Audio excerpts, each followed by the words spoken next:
Okay, पहिल्यांदा आपण काय करूया, इंट्रोडक्शन ऑफ रिसर्च मेथडॉलॉजी बघूया. MAMIT 302 research methodology.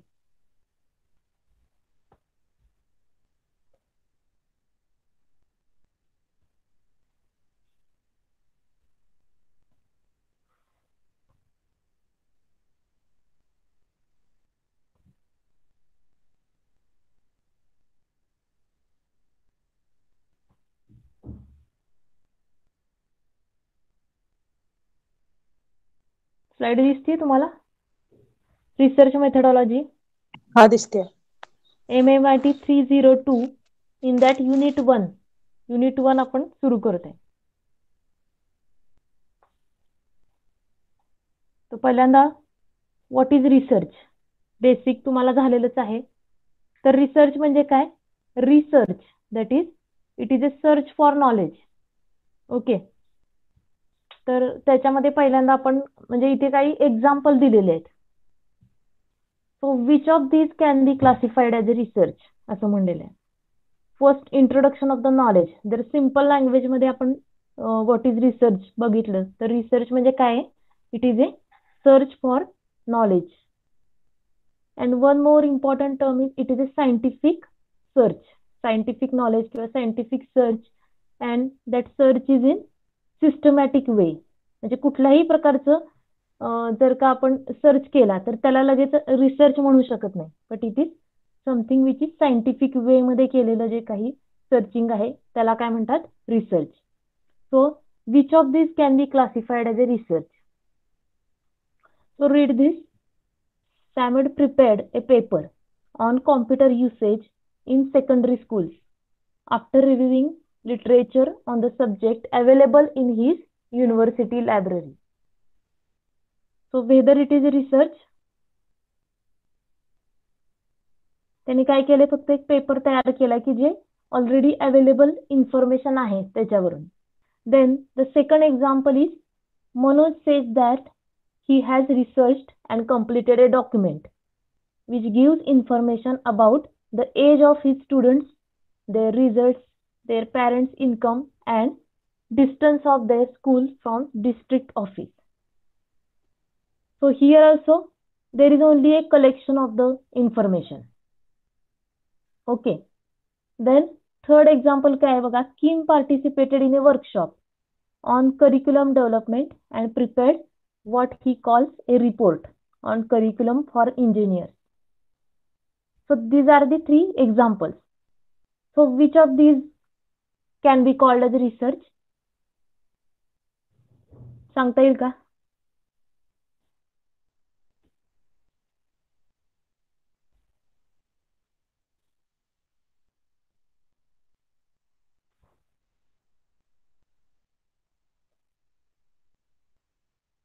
सांगता येईल कोणाला ह्यातलं कुठलं रिसर्च आहे का?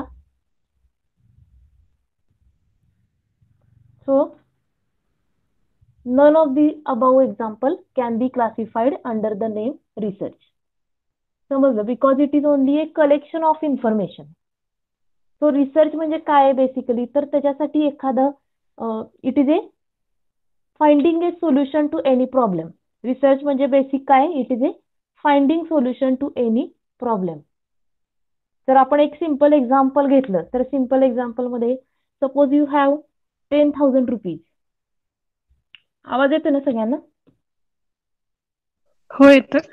हा, suppose you have 10,000 rupees and तुम्हाला काय करायचं, त्याच्यातून एक फोन घ्यायचा आहे, एक मोबाईल विकत घ्यायचा आहे. तर त्यासाठी तुम्ही पहिल्यांदा काय कराल? सगळ्यात पहिल्यांदा तुम्ही काय करणार, एखाद्या मोबाईल शॉपमध्ये जाणार आणि तिथे 10,000 मध्ये तुम्हाला पाहिजे असलेले फीचर्स ज्या फोनमध्ये आहेत असे फोन तुम्ही त्यांना दाखवायला सांगणार, बरोबर? आणि त्याच्यामध्ये तुम्ही काय करणार, 10,000 पर्यंतचे बघणार, पण त्यातला एखादा फोन असा असेल की तुम्हाला 12,000 आहे, 15,000 आहे, तो चांगला वाटेल तुम्हाला, तो तुम्हाला घ्यायचा असेल तर तुम्ही काय करणार, परत दुसऱ्या शॉपमध्ये जाणार किंवा काही जण म्हणतील ऑनलाईन बघूया. असे 4-5 ठिकाणी तुम्ही काय करणार, वेगवेगळ्या ठिकाणी जाऊन त्याची चौकशी करणार आणि मग किंवा अजून काही फ्रेंड्सना विचारणार. हे सगळं काय आहे तर एक type of survey. It is a type of सर्वे, आणि त्यासाठी जे तुम्ही सर्वे केलेला आहे अनालिसिस तुम्ही त्यातून करता, that is a type of research. आणि मग अनालिसिस करून मग तुम्ही ठरवणार की कुठला नक्की फोन घ्यायचा आहे. So it is a type of research. तसंच अजून काही एक्झाम्पल्स आहेत. त्या एक्झाम्पल मध्ये काय बघा, a general manager of a car producing company, it was concern with complaints received from the car users that the car they produce, they have some problem. The problem with sound at the dashboard and the rear passenger seat after few thousand kilometers of driving. म्हणजेच काय, general manager जो आहे कारचा, car producing company, त्याच्याकडे काय आलेलं आहे, तक्रार आलेली आहे that the it produces a sound at the dashboard. So what is the response, ह्याच्या पुढे काय करणार आहे तो, he obtain information from the company workers, okay, to identify factors influencing the problem. So what is the cause of that problem, तो पहिल्यांदा काय करणार आहे, आयडेंटिफाय करणार आहे की what are the factors that influencing the problem. Then next step तो काय करणार आहे, ही formulated the problem and generated guesses. पहिल्यांदा आधी प्रॉब्लेम समजून घेणार तो, त्यानंतर काय करणार आहे, he generate guesses, that is hypothesis. So this is the important part of the research. सगळ्यात फर्स्ट स्टेप काय असते, to identify the problem. This is the first step of the research. त्यांनी पहिल्यांदा काय केलं, प्रॉब्लेम काय आहे ते आयडेंटिफाय केलं. So what are the factors or parameters that influencing the problem, ते आयडेंटिफाय केले. त्यानंतर काय केलं, he generate guesses, that is hypothesis, की कशामुळे हे नक्की झालं असेल, कोणते कोणते ह्याचे कॉजेस असतील. Then he constructed checklist and obtain requisite information from representative sample of cars. तशा टाईपचे ज्या काही कार आहेत त्यांनी काय केलं, त्याची इन्फॉर्मेशन कलेक्ट केली. Then the next step is he analyse the collected data. त्यांनी अनालाइज केला collected data. Then interpreted the result in the lights of his hypothesis, की ज्या पद्धतीने त्यांनी हायपोथिसिस केलेले होते त्या अनुषंगाने त्यांनी काय केलं, रिझल्ट जे आहेत ते इंटरप्रेट केले. And finally he reach to the conclusion. So this all these steps they are include under the research process. समजलं काय एक्झाम्पल आहे.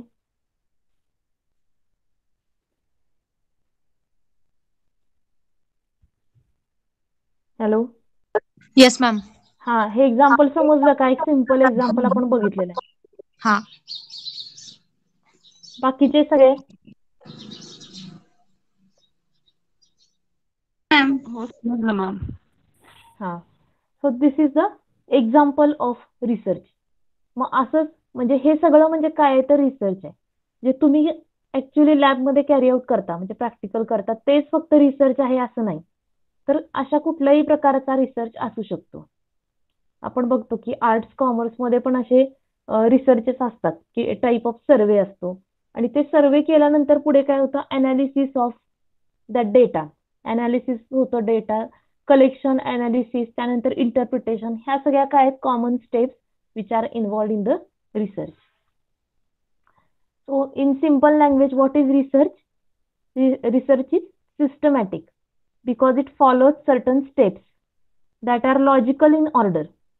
म्हणजे रॅन्डमली कसंही कुठलाही डेटा कलेक्ट करायचा आणि त्याचं अनालिसिस करायचं असं नाही. इट इज इन सिस्टमॅटिक वे, की तो जो डेटा कलेक्ट करतोय पण तो पण कसा असला पाहिजे, इट इज सिस्टमॅटिक.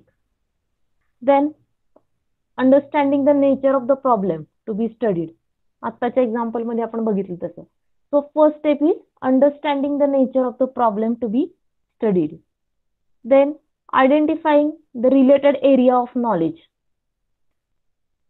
त्यानंतर reviewing literature to understand how others have approach or dealt with the problem. हे सगळं काय आहे, these are the steps which are involved in the research.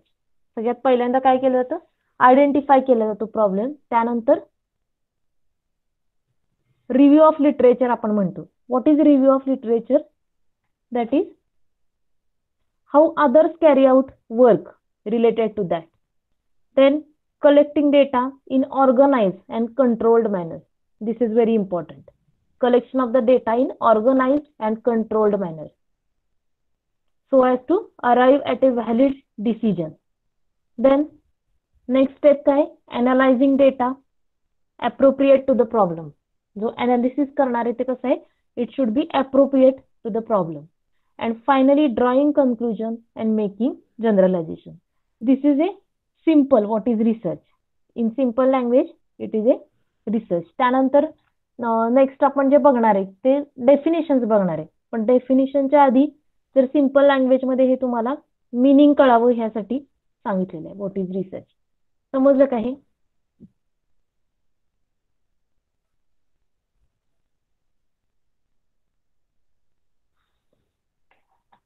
Reply करा सगळ्यांनी.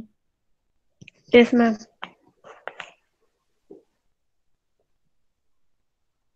So, introduction. What is the meaning of the research? Research in common parlance, it refers to search for knowledge. Common parlance म्हणजे काय? एक common term किंवा it is used commonly. It refers to research for knowledge. तर important काय लक्षात ठेवायचं? What is research? Research is search for knowledge. Then there is no any standard definition. So there are many definitions. तिथे काय केलेलं आहे, वेगवेगळ्यांनी वेगवेगळे हे डेफिनेशन सांगितलेले आहेत. So ones can also be defined as scientific and systematic search for pertinent information on specific topic. So scientific and systematic search for pertinent information म्हणजे एक पर्टिक्युलर इन्फॉर्मेशन किंवा it is A related information. Okay, pertinent म्हणजे काय? Related information on specific topic. So first there is a choice of topic. म्हणजे तिथे काय करणार आहे, first you will choose the topic, specific topic you have chosen, and that specific topic on that relative information it is collected, and that relative information जे आहे त्याच्याबद्दल आपण काय करणार आहे, सर्च करणार आहे. But that search is in scientific and systematic search so that it is useful. Okay, म्हणजे एक तुम्ही टॉपिक घेतला आणि त्या टॉपिकवरची कुठलीही इन्फॉर्मेशन तुम्ही गॅदर करता का, तर तसं नाही. याच्यामध्ये ती इन्फॉर्मेशन कशी असली पाहिजे, it is systematic and in scientific way. So this is the definition of the research as scientific and systematic search for pertinent information on specific topic. So this is very important. Then in fact research is a art of scientific investigation. Research ला काय म्हणलेलं आहे, it is a art of scientific investigation. Then research is academic activity. Okay, as such the term should be used in technical sense. Technical sense मध्ये त्याला काय म्हणलं, it is a academic activity. Then according to Clifford Woody research comprises defining and redefining problems. आता जे आपण बघितलं ते first step त्यातली काय असणार आहे, defining problem. Okay, means first to find out the problem, then formulating hypothesis and suggested solutions, collecting, organising and evaluating data,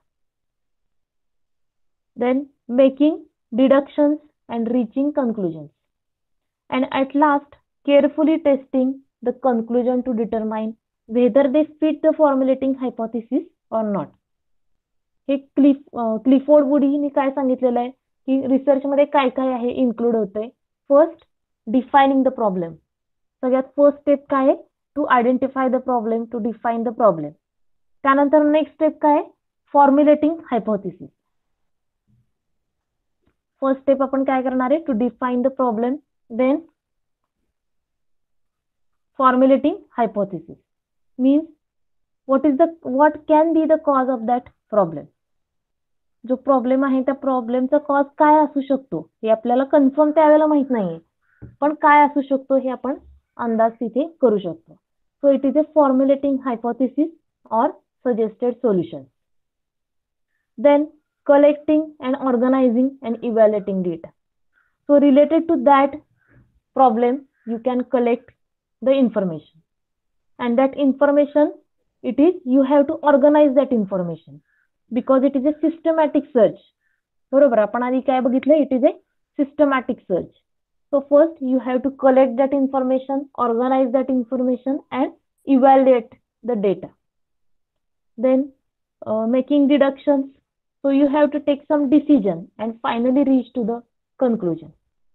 And when you reach to the conclusion, then you have to determine whether the hypothesis you have given, that hypothesis, they are correct or not. Whether your finding fit into that hypothesis or not. So this is explained by Clifford Woody. समजलं का हे?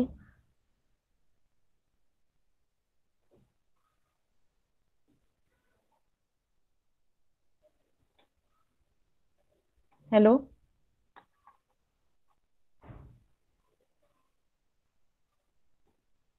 Yes, ma'am. समजते का हे? इकडे लक्ष आहे ना सगळ्यांचं? हो आहे. 10 MCQ तुम्हाला फक्त सॉल्व्ह करायचे एक्झाम मध्ये, त्यामुळे ते एक्झामचं काही आता डोक्यात ठेवू नका. आणि हा पेपर तर आहेच तुमचा, त्यामुळे व्यवस्थित लक्ष द्या. ते 10 MCQ व्यवस्थित सॉल्व्ह करता येतील आता इथे लक्ष दिलं तर. आणि फास्ट रिस्पॉन्स करा, मला कळत नाही की तुम्हाला ते समजलंय का नाही.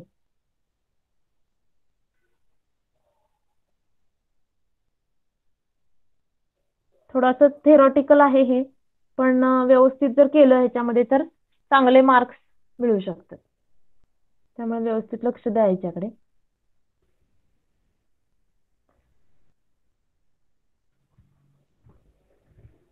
So according to Clifford Woody, research means काय काय आहे त्याच्यामध्ये. First, which is the first step in the research process.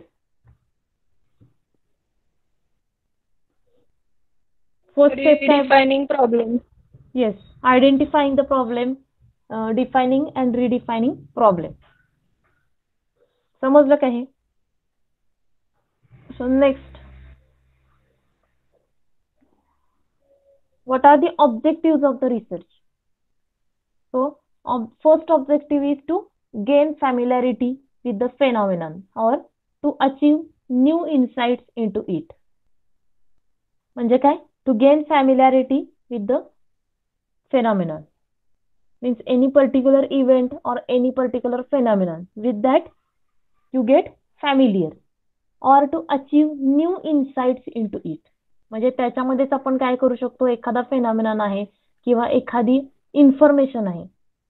To gain familiarity with phenomenon म्हणजे काय? To gain familiarity means to gain knowledge about any phenomenon and to achieve new insights into it. Means because of that search you can gain any extra information about that, to achieve new insight into it, to achieve any new thing or to new knowledge. So studies with the object in view, they are termed as exploratory or formulative research studies. हे जे types आहेत ते आपण नंतर detail मध्ये बघणार आहे, तेव्हा तुमच्या लक्षात येईल एक्सप्लोरेटरी म्हणजे काय आणि formulative. Exploratory or formulative research studies. Then the another objective, second objective is to portray accurately the characteristic of particular individual, situation or group. To portray accurately the characteristic of particular individual, situation or group. म्हणजे काय?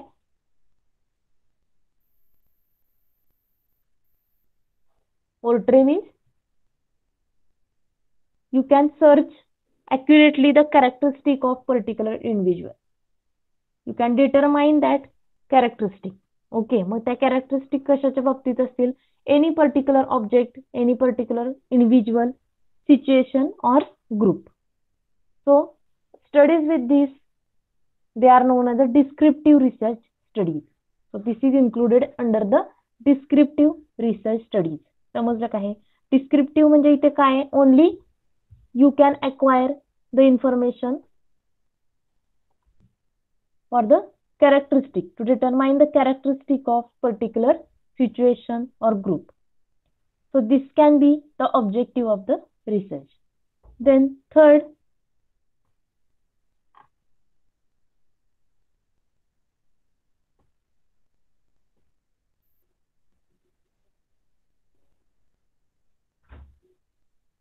एक दोन minute.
Hello.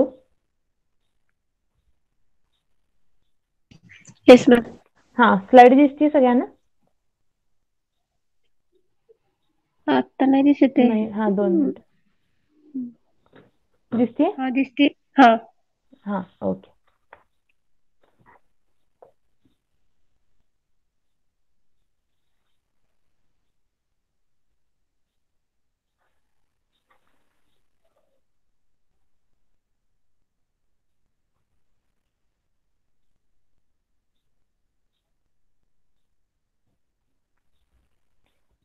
So first objective आपण काय बघितलं? To gain familiarity with phenomenon or to achieve new insights into it.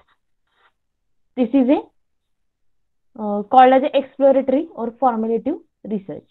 Then to portray accurately the characteristic of particular individual, situation or group. So this can be classified under the descriptive research studies. Descriptive research studies असं त्याला म्हणू शकतो आपण. So to portray accurately the characteristic. Portray म्हणजे काय? Determine किंवा describe. To describe the characteristic of particular individual. हे जे वर्ड्स आहेत ते लिहून ठेवा नोटबुकमध्ये. नोटबुक जवळ असते का नसती काय तुमच्या? पेन आणि पेपर जवळ पाहिजे. हे जे पॉइंट्स आहेत ते लिहून ठेवायचे शॉर्टमध्ये.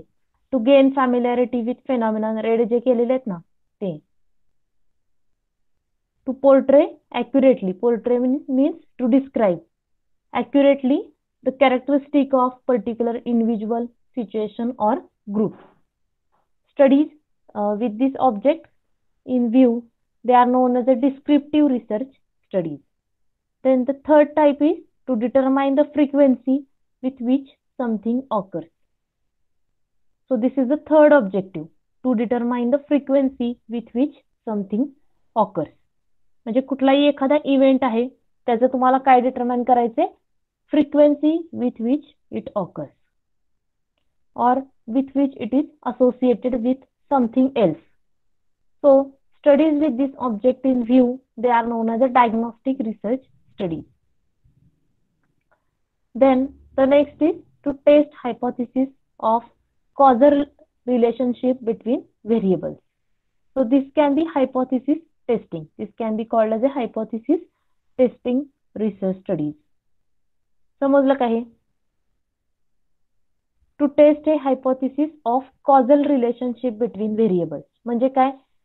कुठलेही 2 व्हेरिएबल्स आहेत म्हणजे त्याच्यामध्ये तुम्हाला काय करायचंय की डिटरमाइन करायचंय or to differentiate between the two things, relationship between two, किंवा आपण अजून काय म्हणू शकतो, to differentiate between the two phenomenon, two event. तर त्याच्याबद्दल आपण जे काही डिटरमाइन करणार आहे त्याला काय म्हणायचं, hypothesis testing. So these are the objectives of the research. Objectives of the research, this is a important point. ह्याच्यामध्ये काय, to gain familiarity with the phenomenon. First समजलं का, to gain familiarity with phenomenon म्हणजे काय,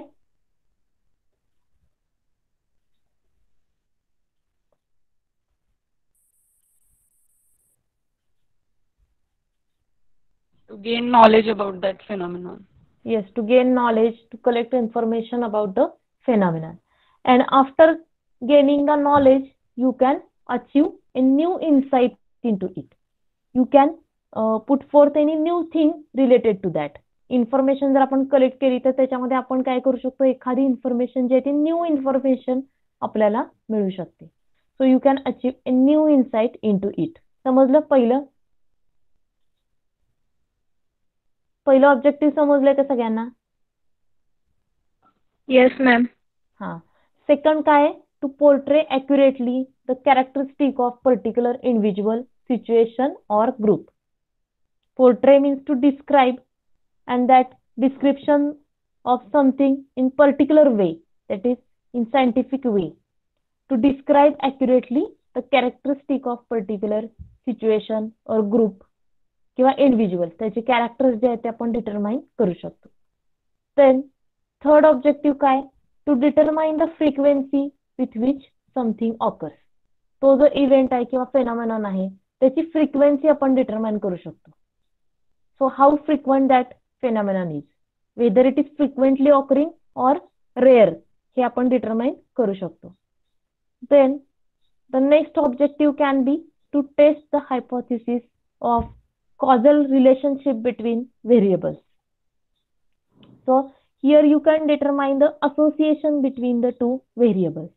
So variables म्हणजे काय, की असे कुठले तरी दोन इव्हेंट्स आहेत किंवा फेनॉमेनॉन आहेत त्याच्यामध्ये तुम्ही काय करू शकता, differentiate. You can differentiate between the two, or whether that phenomenon are related to each other or not. हे तुम्ही ह्याच्यामध्ये काय करू शकता, टेस्ट करू शकता. You have to test whether or to test a hypothesis of causal relationship between variables. म्हणजे जर एक्झाम्पल आपण बघितलं, एखादं एक सिंपल एक्झाम्पल जर आपण बघितलं ह्याच्यामध्ये, कॉझल रिलेशनशिप बिटवीन व्हेरिएबल्स, हे तुम्हाला थोडंसं कन्फ्युजिंग वाटत असेल तर त्याचं एक एक्झाम्पल जर आपण बघितलं तर ते एक्झाम्पल असं आहे की लिसनिंग टू म्युझिक, एक सिंपल सेंटेन्स आहे, listening to music lowers the blood pressure, असं एक सेंटेन्स आहे. So whether that statement is correct or not, हे तुम्हाला काय करायचंय, डिटरमाइन करायचे. So there are two phenomenon, त्यातले कुठले आहेत त्याच्यामधले दोन व्हेरिएबल्स, तर first is listening to music and another is not listening to music. म्हणजे त्यासाठी काय करायला लागेल, you have to survey.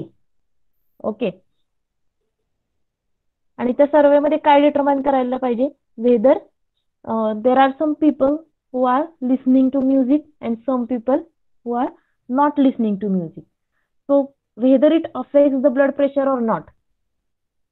So for that a survey need to carried out. So two variables are there and you have to determine the two variables or a relationship between the two variables, whether that two variables are related or not.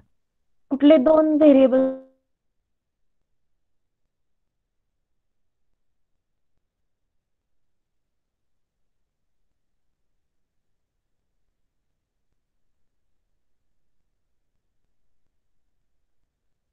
नाहीये.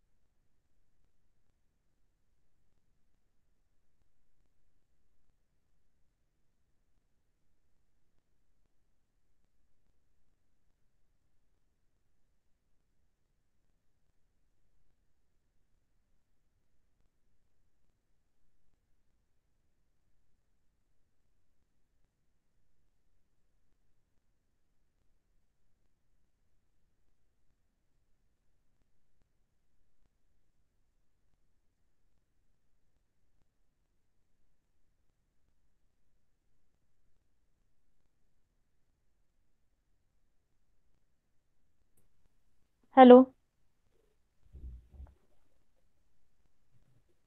Hello yes ma'am. हा आवाज येतोय का? हो येतोय. Disconnect झाला होता का आता? हा डिस्कनेक्ट झालेला. हे लास्ट ऑब्जेक्टिव्ह समजलं का आता जे एक्झाम्पल सांगितलं ते? हो का समजलं. त्यावेळेला डिफरन्शिएट. डिस्कनेक्ट झालं होतं? हा ते डिफरन्शिएट बिटवीन टू अँड ते सांगत होते त्याच्यानंतर. Okay.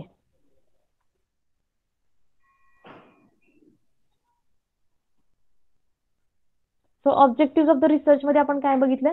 The last is to test hypothesis of causal relationship between variables. So example of this is, हे एक्झाम्पल नाही ना ऐकलं तुम्ही? हॅलो म्युझिक आणि ब्लड प्रेशर, हा लिसनिंग म्युझिक प्रेशर येस, ते झाले. ते ऐकलं का? सगळ्यांना समजलं का ते? हो. हा हा समज. ते रिपीट करायला पाहिजे का? हो ऐकलंय. ठीक आहे.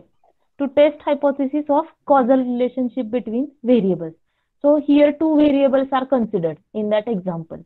So you have to determine whether there is any relation between the two variables or not. This is called as a hypothesis testing or determining the relationship between the variables. So these are the four objectives of the research. Then the next is types of the research. First point आपण काय बघितला? What is research? Introduction of the research. Then second काय? Objectives of the research. Then third is types of the research. In that types, descriptive versus analytical. Descriptive versus analytical. In that descriptive research, it includes surveys or fact finding, inquiring of different kind. The descriptive म्हणजे काय? It includes surveys and fact finding inquiries of different kinds. Means descriptive research is related to the survey of anything. In social science and business research, we quite often use the term ex post facto research for the descriptive research studies. So what is this ex post facto research? Post facto means the research which is on the basis of the collection of information, that is survey, and on the basis of that survey there is a any interpretation is there, that is fact finding inquiries of different kinds. Then the main characteristic of this method is that the researcher has no control over the variables. He can only report what has happened and what is happening. So here why it is called as a descriptive. याला descriptive का म्हणलेलं आहे? Because it is only a collection of knowledge, and on the basis of that collection there is a analysis of that information, and finally the conclusion is given. So it is only a report, and that report, what has happened in that report, what has happened and what is happening, it is mentioned.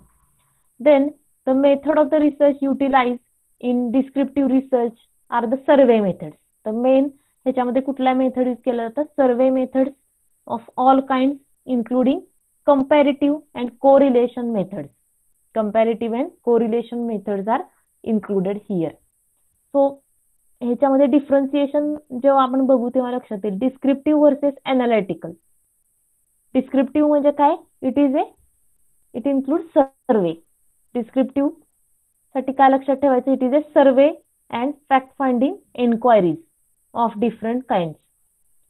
Then in analytical research, on the other hand, the researcher has to use fact or information already available and analyze these to make a critical evaluation of the material.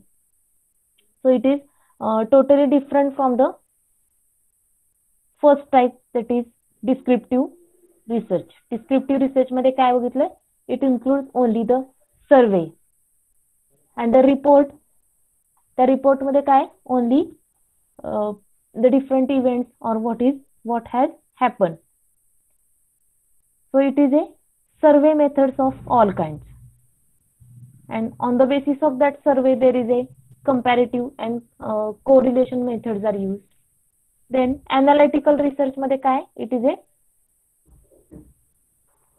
collection of the information and then analysis of the data. The main important point is analysis of the data, and there is a finally evaluation of the material, and any conclusion is given on the basis of that analysis of the data.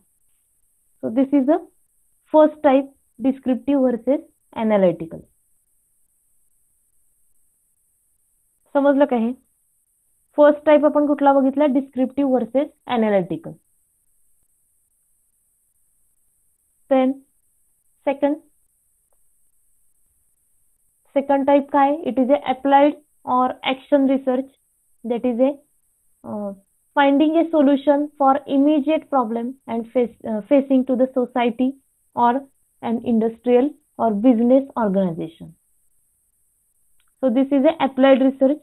It is finding a solution for immediate problem facing a society or industrial or business organization. So what is this applied research? Applied means it can be directly applied. The application or commercial application of that research is possible. समजलं काय? Application म्हणजे काय किंवा applied research म्हणजे काय? So there are two types of research, applied and fundamental or basic. Applied versus fundamental. Fundamental म्हणजे काय? Basic research. So it is mainly concerned with generalization and with formulation of the theory. Fundamental means basic or pure research. It is mainly concerned with the generalization and with the formulation of the theory. समजलं का हे? applied means it is a directly action taken. So what is this applied research? First finding a solution. जसं आता आपण ह्याच्यामध्ये बघितलं. First एक example आपण बघितलेलं होतं कारचं. If any problem with the sound of the car, then first there is first step आपण काय बघितली? To find that problem. Then next step काय बघितली होती आपण?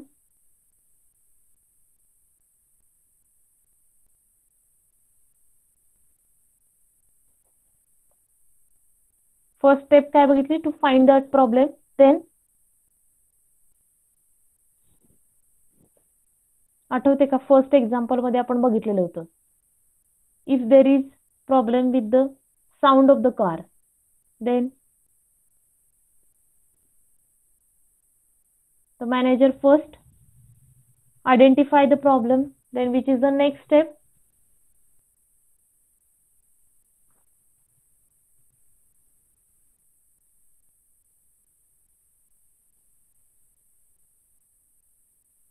Collecting the data from workers. Yes, collecting the data from the workers, then analysis of that data, putting hypothesis, and the final त्याचा result काय मिळणार आहे? Finally solution to that problem.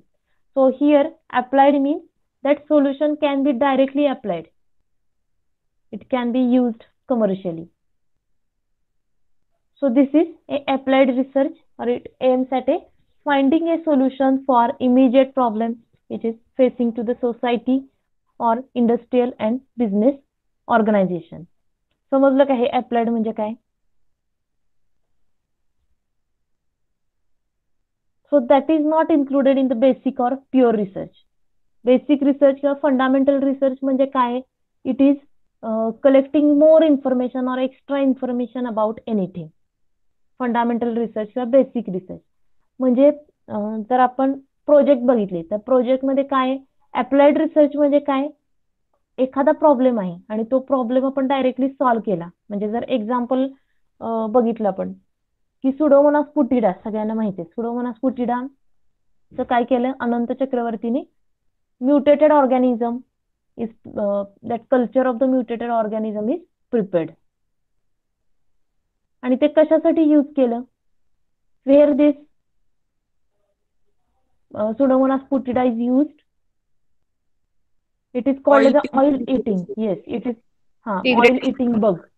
So it is an applied research. It can be directly applied to the oily layers on the ocean. So to degrade that oil in the ocean, Pseudomonas putida can be directly used. तसंच fundamental research म्हणजे काय, तर it is a collection of information, it is a basic information. पण ह्याचा use कुठे होऊ शकतो basic इन्फॉर्मेशनचा?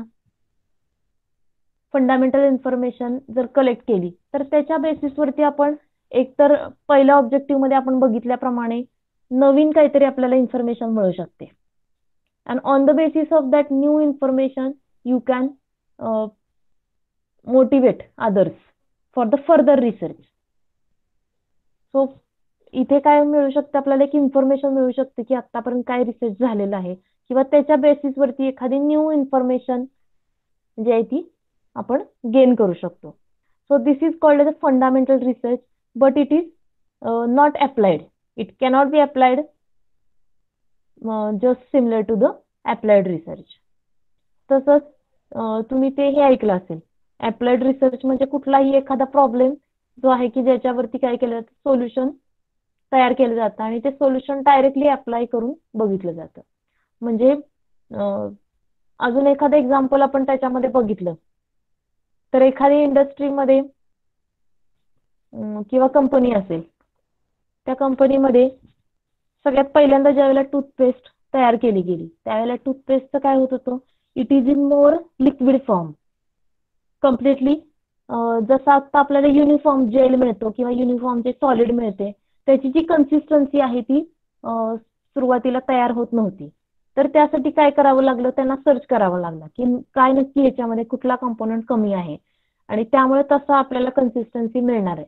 तर ते त्यांनी डिटरमाइन केलं आणि त्यानंतर एक्स्ट्रा त्याच्यामध्ये ऍड केले. झॅन्थॅन गम वगैरे असतं, ऐकलं असेल तुम्ही. तर ते ऍड केल्यामुळे काय झालं, त्याची प्रॉपर कन्सिस्टन्सी मेंटेन झाली. So this is a directly application of that solution, application or finding solution to the immediate problem which is facing to the society or an industrial or business organization. आणि fundamental मध्ये काय, तर collection of knowledge, हे लक्षात आलं असेल तुमच्या. Basic research म्हणजे काय, so it is only for gaining the extra information or it can also motivate other researchers to find something new. So this is a basic or fundamental research. Then next type is quantitative versus qualitative. तर हे लगेच लक्षात येण्यासारखं आहे. Quantitative means it is based on the measurement of the quantity or amount. It is based on measurement of the quantity or amount of anything. आणि qualitative मध्ये काय असतं, it is concerned with the qualitative phenomenon. For example, phenomenon relating to or involving quality or kind. So here quality is considered in this type, qualitative research, and here quantitative research, that is determining the amount or quantity. Then conceptual research. Conceptual means it is related to some abstract ideas or theory. Means it is a theoretical theory or abstract ideas. And empirical research is totally different. Empirical research means it is a data-based research which is coming up with conclusions which are capable of being verified by observation or experiment. So it is a experimental type of research. So empirical research is very important. जे आता तुम्ही lab मध्ये करताय तुमचा project, तो कसा आहे, it is a experimental type of research because the lab experiments are carried out and on the basis of that lab experiment you can come up to any conclusion. Finally you can given any conclusion which are capable of verified by observation or experiment. जे तुम्ही जो experiment केलेला आहे आणि त्याच्या बेसिसवर तुम्ही काय लिहिता, ऑब्झर्वेशन आणि कन्क्लुजन लिहिता. So any other researcher can also use the same method तीच तुमची मेथड वापरून काय करू शकतो, दुसरं कोणीही तो एक्सपेरिमेंट परफॉर्म करू शकतो आणि त्याच्यावरून त्यांना काय मिळू शकतात, रिझल्ट मिळू शकतात. So this is called as a experimental type of research. And what is conceptual research? It is only related to the abstract ideas or theory. That is, it is related to only a collection of information and also any new ideas. So this is the conceptual versus empirical research. तर हे लक्षात ठेवायचं. Empirical म्हणजे काय? Experimental type of research. हे दोन्ही पण important आहे, conceptual आणि empirical. Then some other types of the research. Other types of the research आपण डिटेल मध्ये बघणार आहे. त्याच्या आधी एकदा आधीचं थोडंसं रिव्ह्यू बघूया. त्यानंतर एक्सप्लोरेटरी एक आपण बघणार आहे. Objective of the exploratory research is development of the hypothesis rather than their testing. Exploratory किंवा फॉर्मलाइज्ड हे आपण बघणारच आहे डिटेलमध्ये. Some other types of research, one time research or longitudinal research. One time research म्हणजे काय? Research is confined to a single time period. आणि longitudinal means research is carried out over several time periods. तर detail आपण example next लेक्चरला बघूया. आता फक्त थोडंसं जे महत्वाचं आहे ते बघूया. Field setting research, that is laboratory research and simulation research. Simulation that is experiment.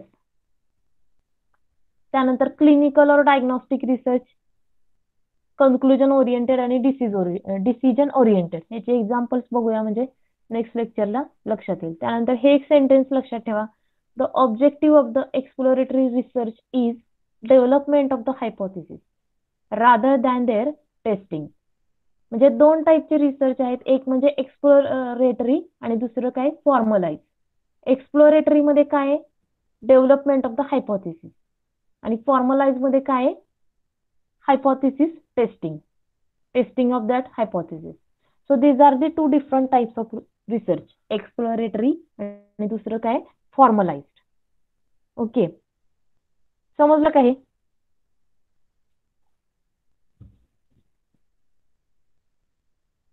Hello,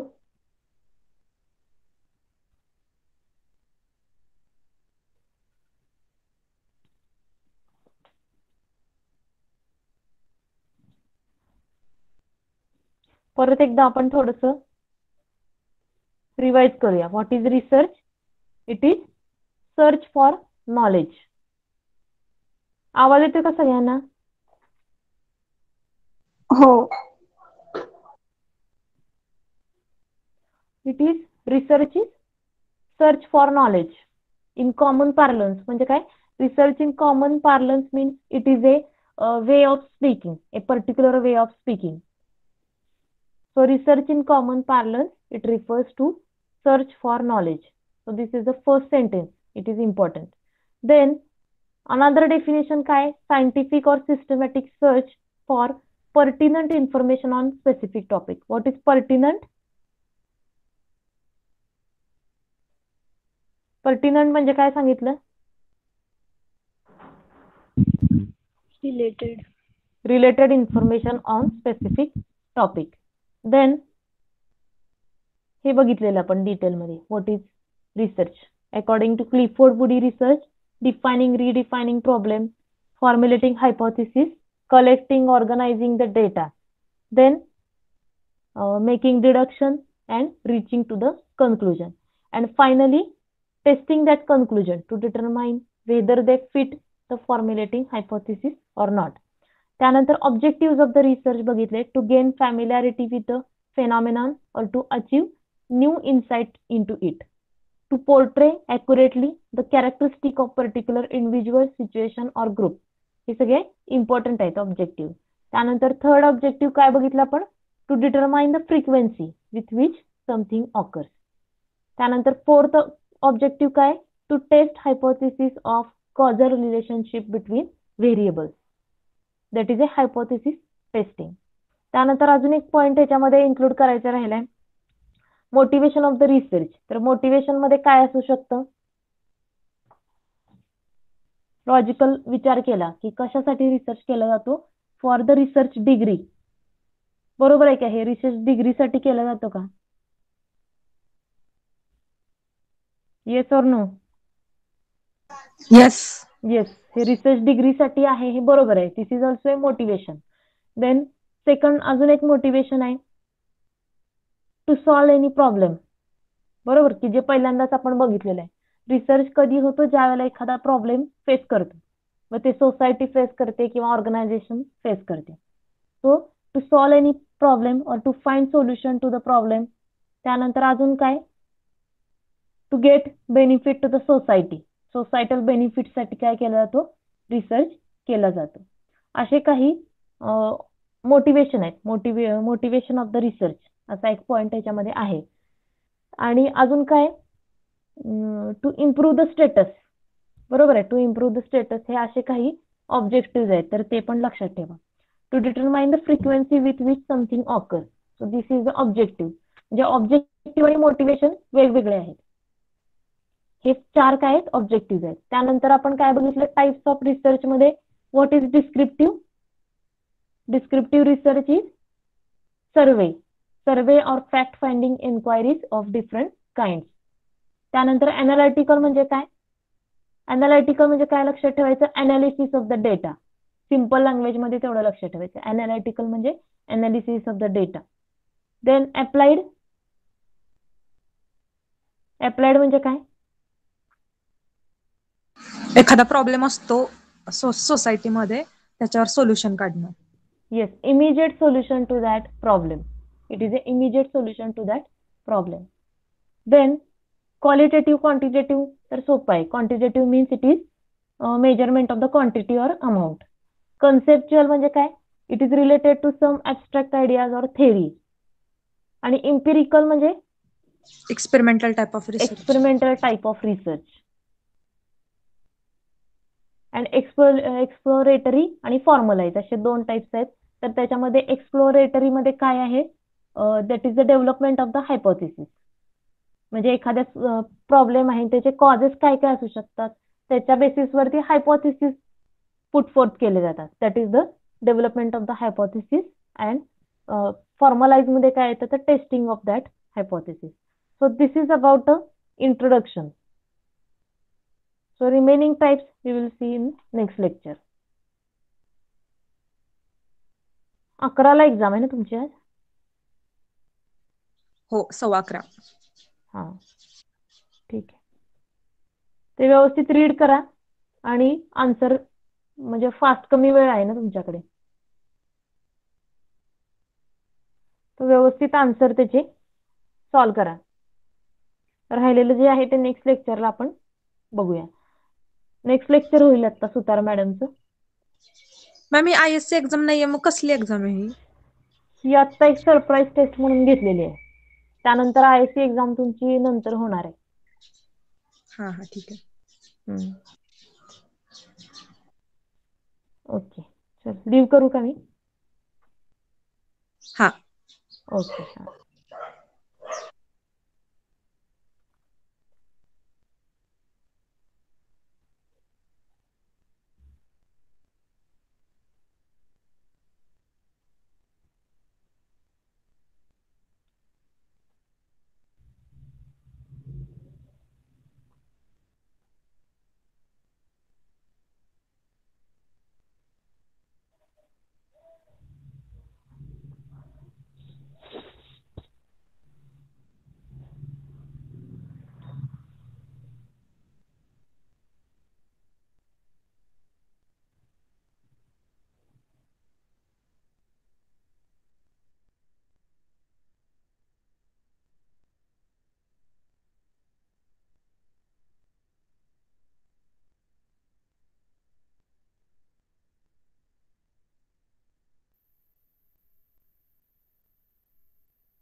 सगळे आहेत?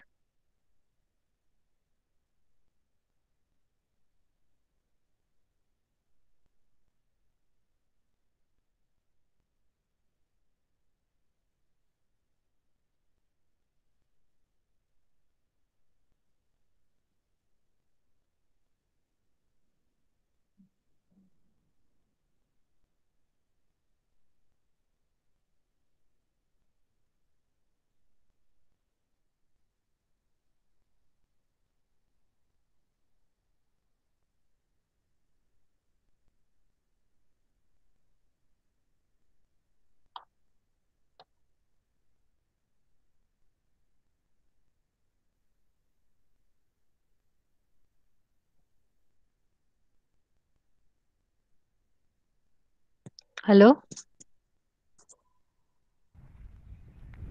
Yes ma'am. हा, आज एक्झामचं तुमचं टायमिंग कितीचं आहे? 11:15 ते 11:25 फर्स्ट पेपर आहे आणि ओके. 11:30 ते 11:40 सेकंड पेपर आहे. ओके, झाला का अभ्यास? हो. झाला. झालंय. आवाज एको होतोय का? दोनदा येतोय? नाही येत. बरं.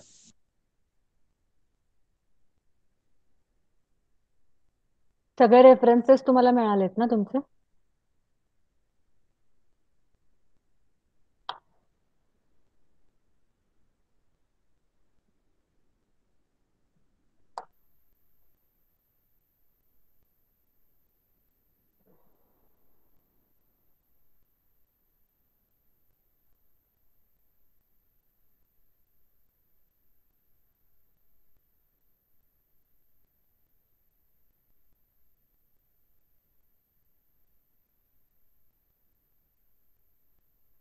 ही पीपीटी सगळ्यांना मिळाली आहे मी पाठवलेली गुगल क्लासरूम वरची? हो, भेटली. वाचली काही? बाकीचे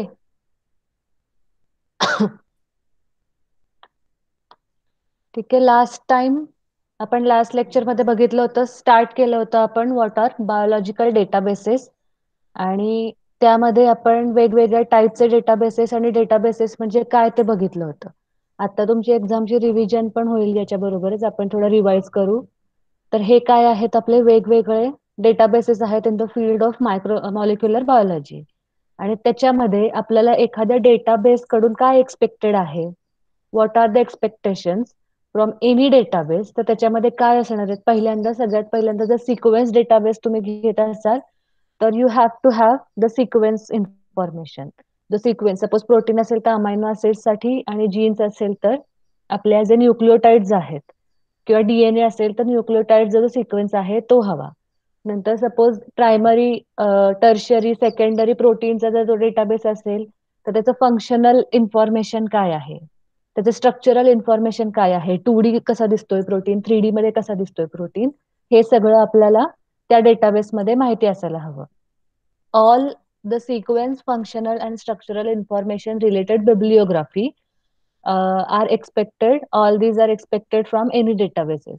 नंतर वेल स्ट्रक्चर्ड आणि इंडेक्स्ड आपण बघितलं. इंडेक्सिंग म्हणजे काय, तर जे आपण हे देतो, ऍक्सेशन नंबर्स वगैरे देतो इंडेक्सिंग मध्ये, की कुठेही तो मी ऍक्सेशन नंबर जो आहे, जो जगातल्या कुठल्याही डेटाबेस, सपोज आता न्यूक्लिओटाइडचा माझ्याकडे न्यूक्लिओटाइडच्या सिक्वेन्सचा एक ऍक्सेशन नंबर मला मिळालाय माझ्या बॅक्टेरियाचा, तर तो मी कुठल्याही डेटाबेसमध्ये, सिक्वेन्स डेटाबेसमध्ये जाऊन जर मी तो सर्च केली, ती क्वेरी केली. क्वेरी करणं म्हणजे काय, तर एखादी टर्म किंवा एखादा न्यूक्लिओटाइड किंवा एखाद्या प्रोटीनचं नाव सर्च करणं, that is to query something.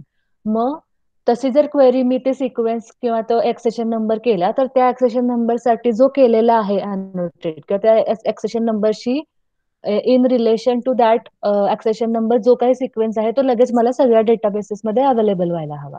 That is indexing. Well structured म्हणजे आपण लास्ट टाइम एनसीबीआय मध्ये इन्शुलिनची सगळी माहिती बघितली.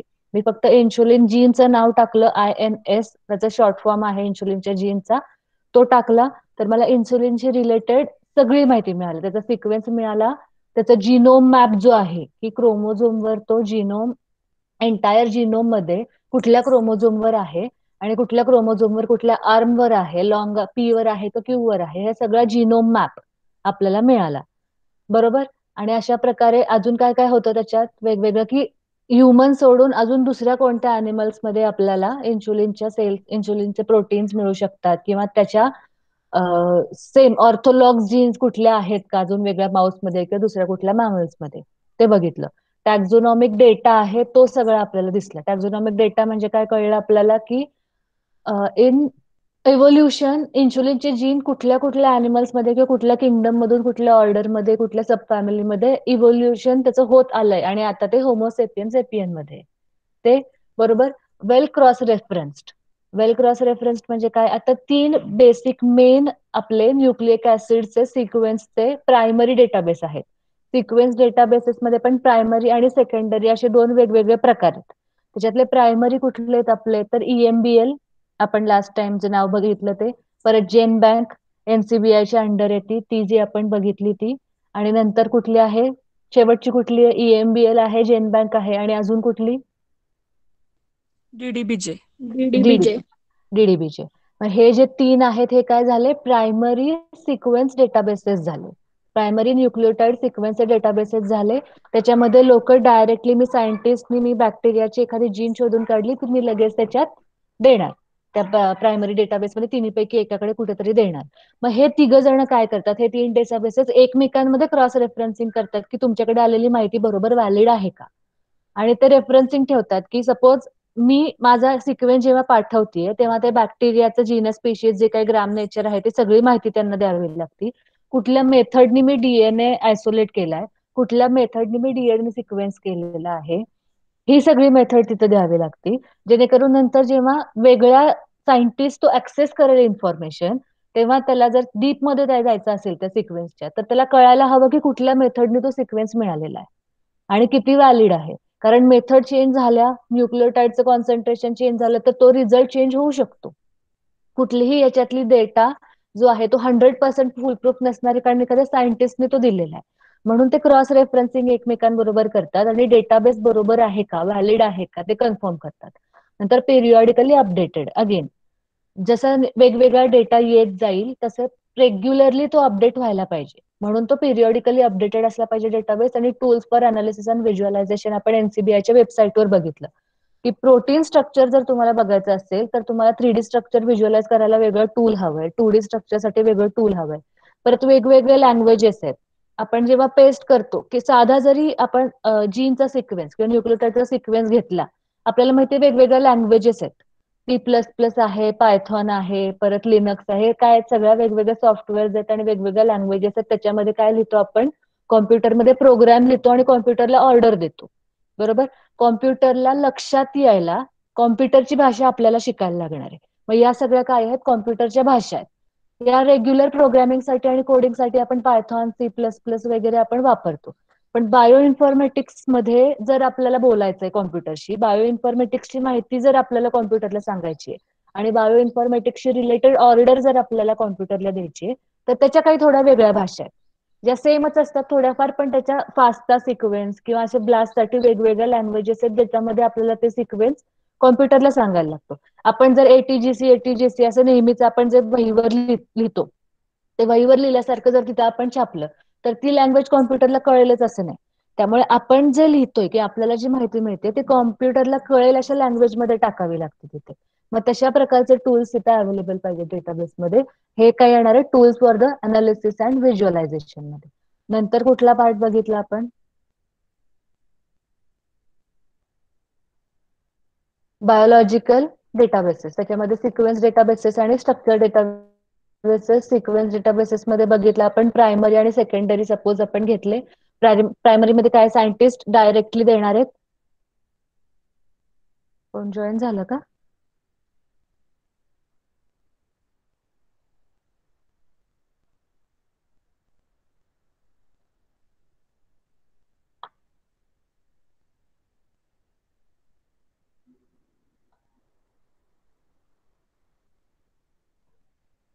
प्रायमरी आणि सेकंडरी डेटाबेसेस आहेत. प्रायमरीमध्ये डायरेक्ट एखादा सायंटिस्ट सिक्वेन्स डिपॉझिट करू शकतो त्या DNA डेटाबेसमध्ये आणि त्याच्यामध्ये ती ऍक्सेप्ट केली जाऊ शकते. सेकंडरीमध्ये काय होतं, हे प्रायमरी डेटाबेसेसची जी सगळी माहिती आहे ती क्रॉस रेफरन्स करून बरोबर आहे का नाही ते चेक करून सगळं व्यवस्थित करून एक सेकंडरी डेटाबेस परत तयार केला जातो.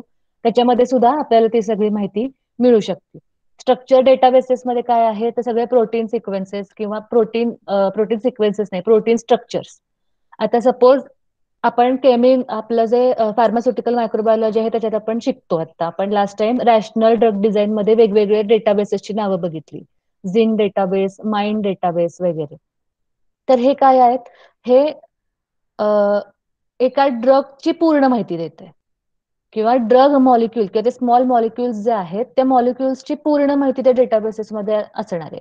मग त्या झिंक डेटाबेसेसमध्ये वेगवेगळे ड्रग्ज असतील, त्या ड्रगचं नाव, सपोज मी आता हायड्रॉक्सिक्लोरोक्विन ते नाव तिथे टाकलं तर हायड्रॉक्सिक्लोरोक्विनचं स्ट्रक्चर काय आहे, 2D 3D, त्याचे वेगवेगळे बॉन्डिंग्स काय आहेत, एनर्जी लेवल काय आहे, अजून वेगवेगळे त्याचे अॅनालॉगस काय काय स्ट्रक्चर्स आहेत, ही सगळी माहिती मला कशातनं मिळणार आहे तर स्ट्रक्चर डेटाबेसेसमध्ये मिळणार आहे. आणि फार्माकोजिनोमिक्स म्हणजे फार्माकोजिनोमिक्सची आता जी नवीन टर्म आली आहे, तुम्हाला पुढच्या नेक्स्ट ऍडव्हान्स्ड मध्ये आहे, पुढच्या सेमिस्टरला तुम्हाला बायोइन्फॉर्मॅटिक्स मध्ये केमी इन्फॉर्मॅटिक्सचा एक पार्ट आहे. त्या केमी इन्फॉर्मॅटिक्स मध्ये आणि आता पण तुम्हाला फार्माकोजेनोमिक्स टर्म झाले असेल ना शिकवून मॅडमची. आय थिंक प्रणाली मॅमने घेतलं होतं ना, झालंय का शिकवून, आठवतंय का? हॅलो नाही. फार्माकोजिनोमिक्स आहे का, झाली आहे का टर्म? नाही झाली. बरं, काय वाटतं फार्माकोजिनोमिक्स म्हणजे?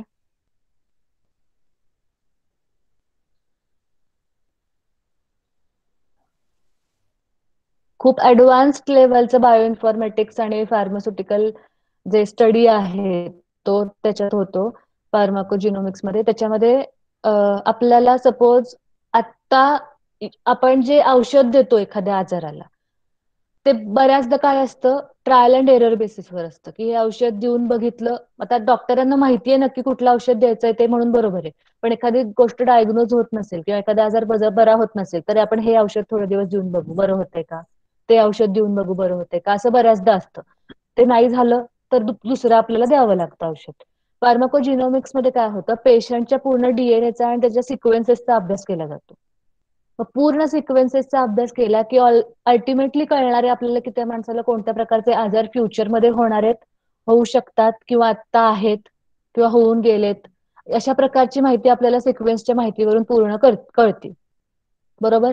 म्हणजे सपोज एखाद्या माणसामध्ये किंवा एखाद्या बाईमध्ये जर ब्रेस्ट कॅन्सरची जीन आहे, ती जीन जर त्याच्यामध्ये असेल, ओव्हेरियन कॅन्सरची जीन त्याच्यामध्ये असेल, तर आफ्टर अडल्टहुड, आफ्टर मेनोपॉज त्या बाईला 90 to 80% चान्स आहे की तिला ब्रेस्ट कॅन्सर आणि ओव्हेरियन कॅन्सर होणार आहे. मग त्याच्यासाठी आधीच कुठली औषधं द्यायला पाहिजेत किंवा आधीच काय काळजी घेतली पाहिजे आजार होऊ नये म्हणून. डायबिटीसची जीन असेल किंवा ब्लड प्रेशरसाठी, असं नाहीये की डायबिटीस जेनेटिकलीच होतो, डायबिटीस वेगवेगळ्या गोष्टींमुळे पण होतो.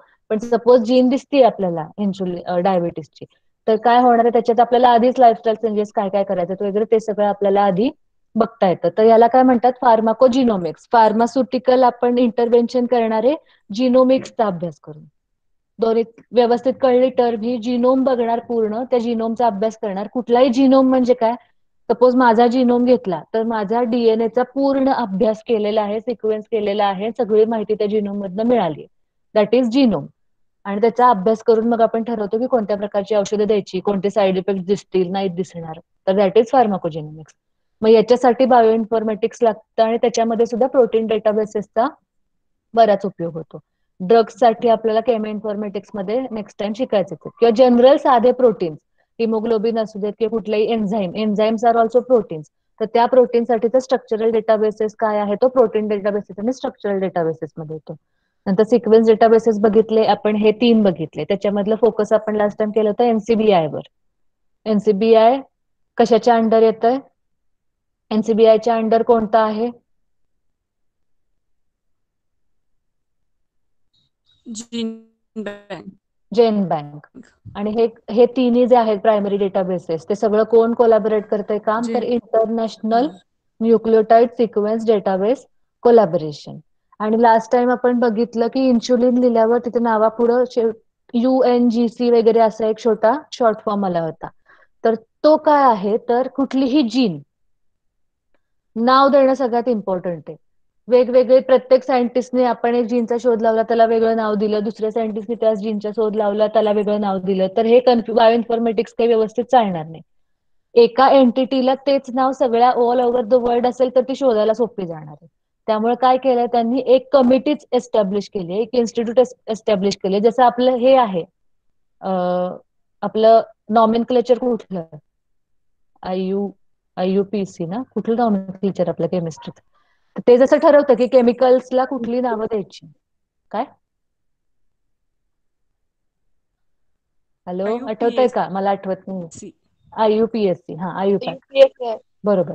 तर ते काय करतं की केमिकल्सना नावं द्यायचं काम करतं, बरोबर, किंवा कुठल्या एंटिटीजला नावं द्यायचं काम करतं, किंवा बॉटनीचे असतील तर कुठल्या प्लांट्सना कुठली नावं द्यायची, बॅक्टेरियाला कुठली नाव द्यायची, ते नॉमेनक्लेचर MCC मध्ये वगैरे आहे, त्यानुसार ते नावं देतात. तसं हे जे आहे HUNC, ते काय करतंय, जीनला कुठली नावं द्यायची, ती जीन सगळ्या बायोइन्फॉर्मेटिक्सच्या डेटाबेसेसमध्ये ऑल ओव्हर द वर्ल्ड सगळ्या सायंटिस्टने त्या जीनसाठी तोच एक नाव, मेन नाव, ऑफिशियल नाव म्हणून ठरवलं पाहिजे. म्हणून जीन्सला नावं द्यायचं काम ती कमिटी करते.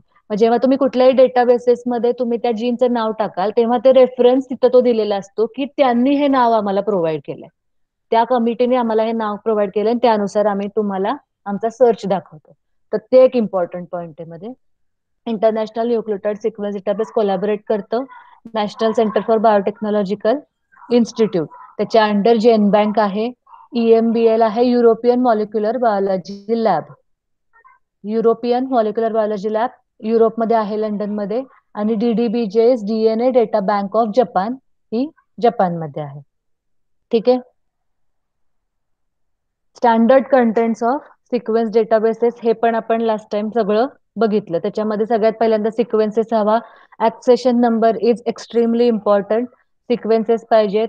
मी मगाशी सांगितलं तसं त्या सायंटिस्टनी रेफरन्स सगळे दिले पाहिजेत की कोणत्या पद्धतीने सिक्वेन्स मिळालाय, कशातला सिक्वेन्स आहे तो, कोणत्या पद्धतीने तो सिक्वेन्स काढलाय, इव्हन कुठल्या प्रकारची मशीन्स वापरली आहेत आणि कोणत्या लॅबचे, कोणत्या लॅब ग्रेडचे केमिकल्स वापरलेत. तो PCR सपोज केला त्यांनी, तर PCR साठी कोणती मशीन वापरली, न्यूक्लियोटाइड्स कोणत्या कंपनीचे वापरलेत, हे सगळं व्यवस्थित सगळं रेफरन्सिंग तिथं करावं लागतं. सो दॅट नेक्स्ट जो सायंटिस्ट असेल त्याला ते रिप्रोड्युसिबल असेल ते सगळे रिझल्ट, आणि त्याला व्हॅलिडिटी कळू शकते की चांगल्या प्रकारचा रिसर्च मधनच हा सिक्वेन्स आलाय. ते टॅक्झॉनॉमिक डेटा आपण लास्ट टाइम बघितला. अॅनोटेशन म्हणजे काय, जिनोम मॅपिंग झालंय का, त्याचं कुठल्या पोझिशनला आहे क्रोमोझोमवर, कीवर्ड्स, लगेच कीवर्ड्स टाकले की आपल्याला सापडायला पाहिजे. क्रॉस रेफरन्सेस तिन्ही प्रायमरी डेटाबेसेस मध्ये झालेत का, आणि डॉक्युमेंटेशन व्यवस्थित सगळं असेल तरच आपल्याला ती सगळी माहिती मिळणार. NCBI बघितलं, 42 प्रोव्हाइड 42 डिफरंट रिसोर्सेस. ते दिसले का तुम्हाला 42 रिसोर्स लास्ट टाइम आपण?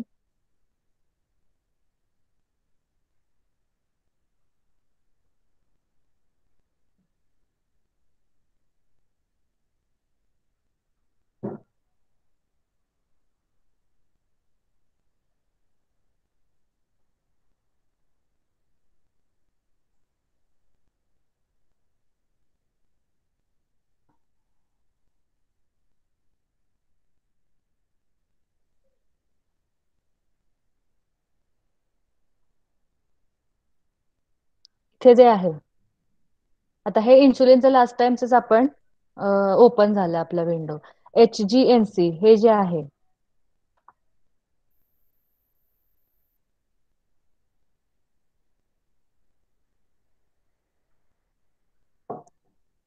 काय आहे, ह्युगो जीन नॉमेनक्लेचर कमिटी.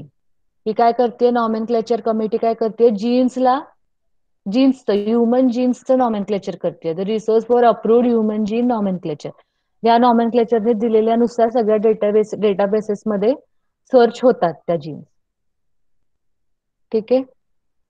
आता इथे तुम्हाला दाखवायचंय मला, ही कुठली आहे, तर ही सिक्वेन्स डेटाबेसेस आपण बघितल्या जीनची. इथे जर आपण सिलेक्ट केलं वेगवेगळं, इथे हे काय आहेत, वेगवेगळे रिसोर्सेस आहेत. दिसत नाहीये, मॅम दिसत दिसत मॅम काय नाहीये. दिसत ओके, नाहीये.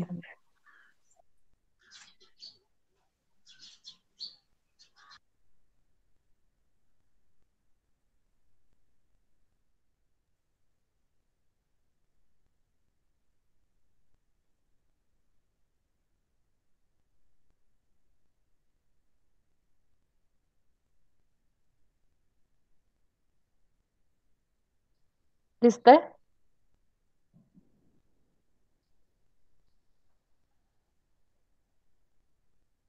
हा दिसते. हा,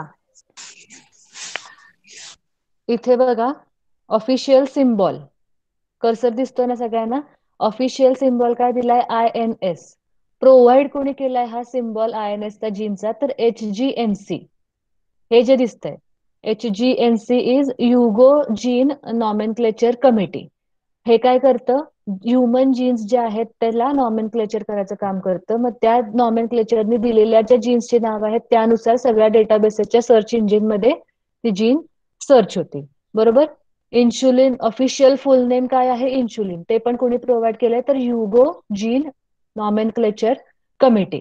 प्रायमरी सोर्स काय आहे या सगळ्या माहितीचा? तर ह्युगो जीन नॉमेनक्लेचर कमिटी. आणि त्या इन्शुलिनसाठी त्यांनी जे नंबर दिलाय तो नंबर जो आहे तो इथे दिलेला आहे. इतकी सगळी डिटेल्ड माहिती कुठल्या सोर्स पासून काय घेतलंय ते सगळं तिथे येतंय. आता दुसरी गोष्ट म्हणजे ते सोर्सेस, रिसोर्सेस मगाशी बघितले आपण की NCBI वर आपण जर जस्ट गेलो त्यांच्या वेबसाईटवर तर वेगवेगळे 42 डेटाबेसेस आपल्याला अवेलेबल होतात सर्चसाठी. इथे जर आपण बघितलं, इथे आता मी जीन सिलेक्ट, आधी मी इन्शुलिन सर्च केलं होतं त्यामुळे इथे जीन आलंय कारण इन्सुलिनची जीन मी सर्च केली. जर मला प्रोटीन सिक्वेन्स कुठला सर्च करायचा असेल तर इथे हे बघा ओपन झालं. हे इथे हे सगळे वेगवेगळे डेटाबेसेस आहेत. तुम्हाला याच्यामध्ये तुम्हाला शोधता येणार आहेत वेगवेगळ्या गोष्टी. हे सोडून अजून पण आहेत बरेच आणि प्लस हे पण आहेत. ऑल डेटाबेसेस म्हणलं आपण तर सगळ्या डेटाबेसेस मधली माहिती तुम्हाला मिळू शकते. फक्त जीन्स हव्या, जीनची माहिती हवी असेल जीनची माहिती मिळू शकते. न्यूक्लिओटाइड्स फक्त हवे असतील तर न्यूक्लिओटाइड्सची माहिती मिळू शकते. न्यूक्लिओटाइड टाकून हे बघा इथे न्यूक्लिओटाइड म्हणलं तर न्यूक्लिओटाइडशी रिलेटेड सगळी माहिती मिळणार.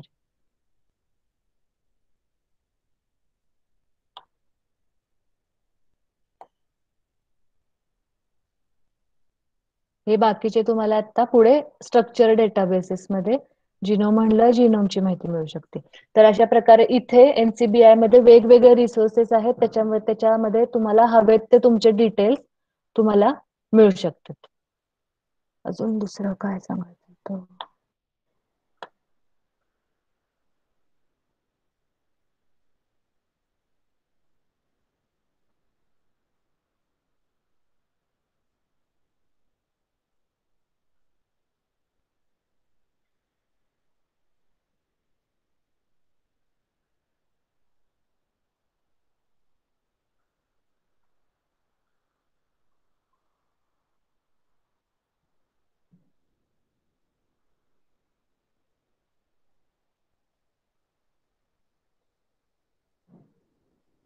हा, आणि आता आपण जे सर्च केलं सगळं NCBI ची आता आपण जी वेबसाईट बघितली, आपल्याला माहितीये की कुठलीही माहिती आपल्याला जर कॉम्प्युटरवर शोधायची असेल किंवा इंटरनेटवर शोधायची असेल तर कुठलं तरी सर्च इंजिन लागतं.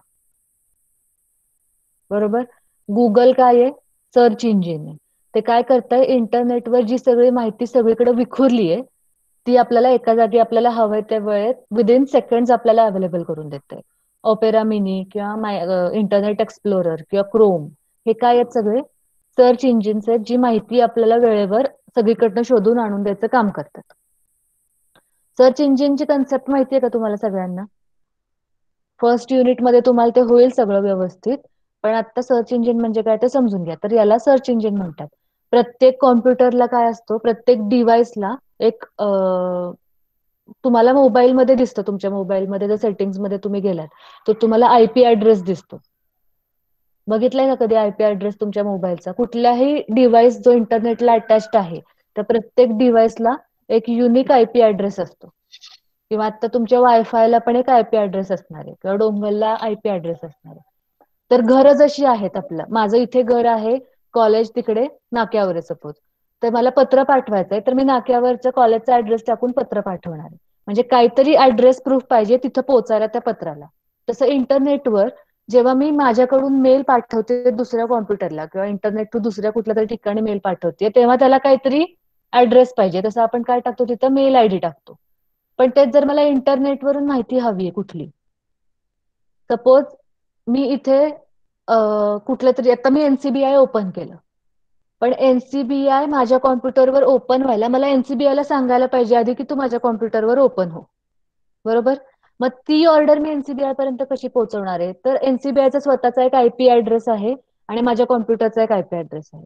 माझ्या कॉम्प्युटरच्या आयपी ऍड्रेस वरून मी एनसीबीआयचा आयपी ऍड्रेस टाकणार आणि ती मग एनसीबीआय ला करणार की मी सांगते की ती वेबसाईट ओपन करा आणि मग ती माझ्या इथे ओपन होणार आहे. ही सगळी प्रोसेस काय होते? विदिन मायक्रो सेकंड होते.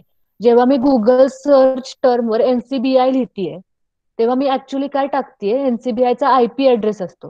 जर मी एनसीबीआय असं न लिहिता एनसीबीआयच्या वेबसाईटचा आयपी ऍड्रेस जरी डायरेक्ट मी गुगल सर्च टर्मवर टाकला तरी डायरेक्ट एनसीबीआयची वेबसाईट ओपन होऊ शकते. पण ते छोटे छोटे, तुम्ही बघितलाय आयपी ऍड्रेस एखादा, छोटे छोटे नंबर्स प्रत्येक वेबसाईटचं लक्षात ठेवणं इम्पॉसिबल आहे आपल्याला. त्यामुळे त्यांनी काय केलंय, ज्याचं वेबसाईट आहे त्याचंच नाव त्यांनी त्या वेबसाईटला दिलंय आणि त्या वेबसाईटच्या नावाशी तो आयपी ऍड्रेस लिंक केलाय. जेणेकरून मी एनसीबीआय टाकीन तेव्हा आपोआप सर्च होताना काय होणार आहे? तर त्या वेबसाईटचा आयपी ऍड्रेस सर्च होणार आहे. तर ही काय आहे? सर्चिंग इन जनरल इंटरनेटवर अशा प्रकारे सर्च होतं. सेम वे तुम्हाला बायोइन्फॉर्मॅटिक्सची माहिती एखाद्या डेटाबेस मधून हवी असेल तर त्याच्यासाठी वेगवेगळी सर्च इंजिन लागतात. मग एनसीबीआय वर आपण कुठलं सर्च इंजिन युज करतोय? तर आंट्रेज, ENTREZ ह्या प्रकारचं जे सर्च इंजिन आहे ते सर्च इंजिनचा वापर करून आपण सगळे सर्च जे आहे, जे टर्म्स न्यूक्लियोटाइड सर्च करतोय किंवा वेगवेगळ्या प्रकारचे जे प्रोटीन स्ट्रक्चर सर्च करतोय ते एनसीबीआय साठी आहे एक्सक्लुझिव्ह ते सर्च इंजिन. ते काय आहे? आंट्रेज. स्पेलिंग समजलंय का व्यवस्थित तुम्हाला?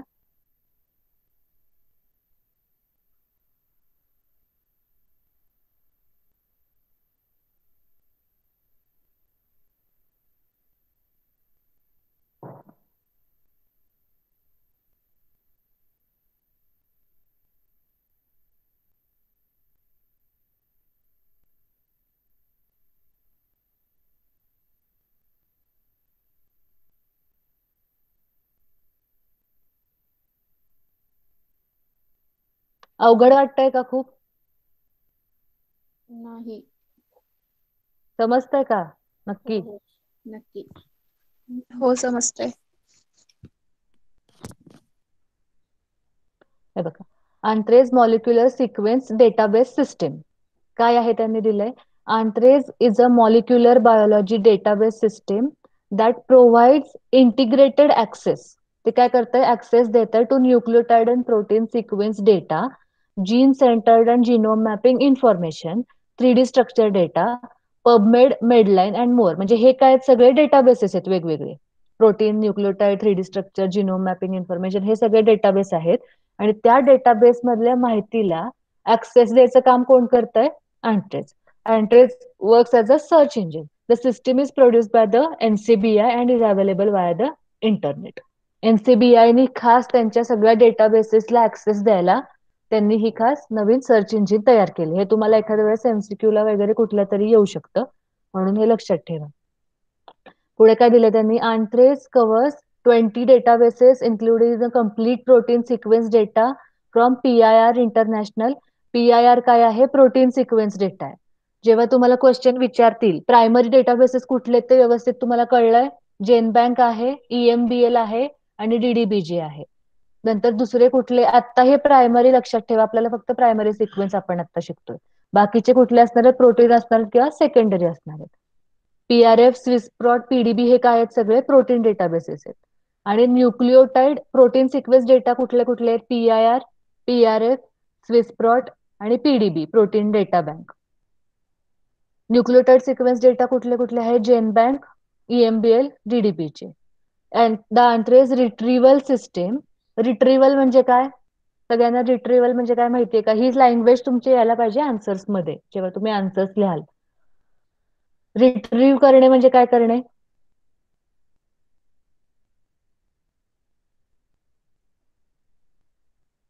माहितीये का? हॅलो,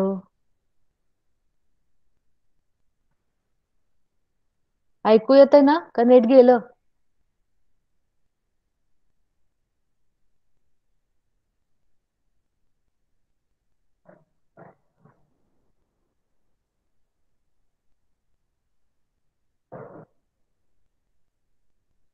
नेट नाही ना गेलं? कोणच बोलत नाहीये.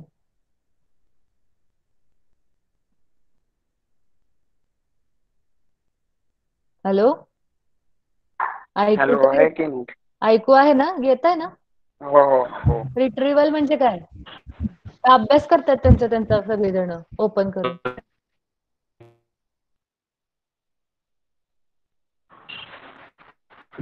मीन्स परत मिळवणे वगैरे.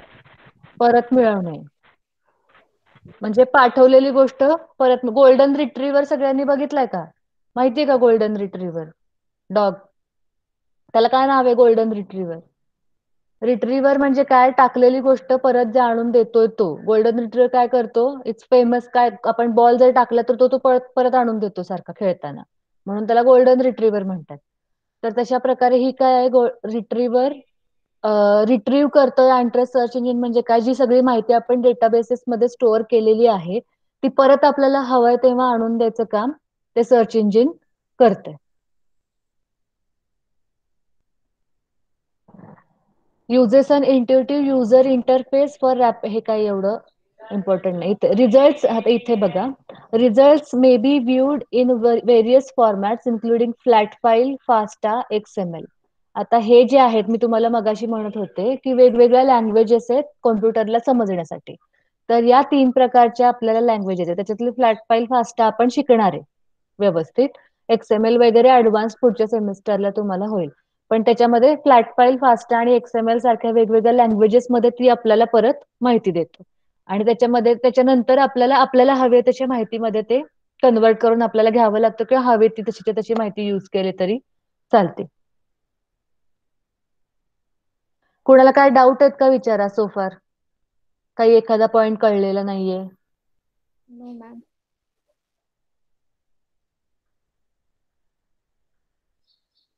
सगळं समजलंय व्यवस्थित? सगळ्यांना विचारतेय मी, नवीन आहे सगळं.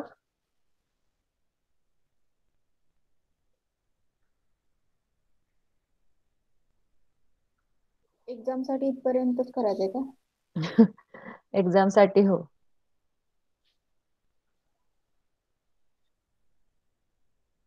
NCBI पर्यंत, सिक्वेन्स डेटाबेस पर्यंत. जनरलच आता तुमची सरप्राईज टेस्ट आहे त्यामुळे काही खूप कॉम्प्रेहेन्सिव्ह असे क्वेश्चन्स नाहीये. त्यामुळे जनरल तुमचं अंडरस्टँडिंग त्या टॉपिकचं, तुम्ही सगळी लेक्चर्स जर व्यवस्थित सगळ्यांनी केलेली असतील सिरियसली तर तुम्हाला ते आन्सर्स इझिली येऊ शकतात. जर तुम्ही लेक्चर्स व्यवस्थित केलेले नसतील, ऐकलं नसेल, मोबाईल ठेवून कुठेतरी फिरायला गेला असाल, मध्येच डेटा ऑफ करत असाल तर ते तुम्हाला उत्तर येणार नाहीत. आणि दुसरी गोष्ट म्हणजे बरेच जणांचं नेटमध्ये जातं किंवा काय करतात मला माहित नाही. आमच्याकडे जेव्हा अटेंडन्स सेव्ह होतो, तुम्हाला कोणी सांगितलंय का नाही माहित नाही, पण अटेंडन्स जेव्हा आमच्याकडे सेव्ह होतो तेव्हा HTML फाईल मध्ये होतो. त्याच्यामध्ये त्या मुलांनी किती वाजता लॉग इन केलेला आहे, किती वाजता तो मीटिंग मधून लॉग आउट झालाय आणि within the period of that lecture किती वेळ तो ऍक्च्युअली होता तिथे लेक्चरसाठी ऑनलाईन. ते सगळा डेटा आम्हाला पूर्ण येतो आणि त्यानुसार अटेंडन्स येतो. म्हणजे नुसतं आलाय आणि लगेच गेलाय किंवा येऊन बसलाय वगैरे असं त्याला लेक्चर अटेंडन्सचा तिथं डेटा जात नाही. त्यामुळे तुम्हाला सिरियसली लेक्चर्स अटेंड करायला लागणार आहेत फुल टाइम. नेटचा इन केस कुणाला प्रॉब्लेम आलाच त्या दिवशी खूप, तर त्यांनी पर्सनली सांगायला पाहिजे की मला त्या दिवशी नेटचा जास्त प्रॉब्लेम आलाय त्या दिवशी, त्यामुळे मला सलग लेक्चर करता आलेलं नाहीये आज. पण तुम्हाला ते व्यवस्थित, तुम्हाला मी HTML फाईल दाखवते ती कशी असते. माझ्याकडे आता तुम्हाला आयडिया येईल की तुमचा डेटा कसा सेव्ह होतोय सगळं.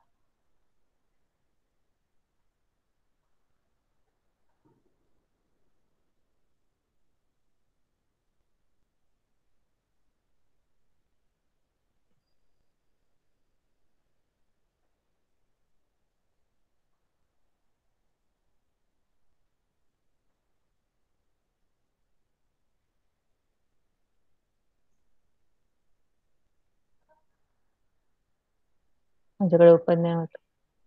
इंटरनेट एक्सप्लोरर लागतोय त्याला.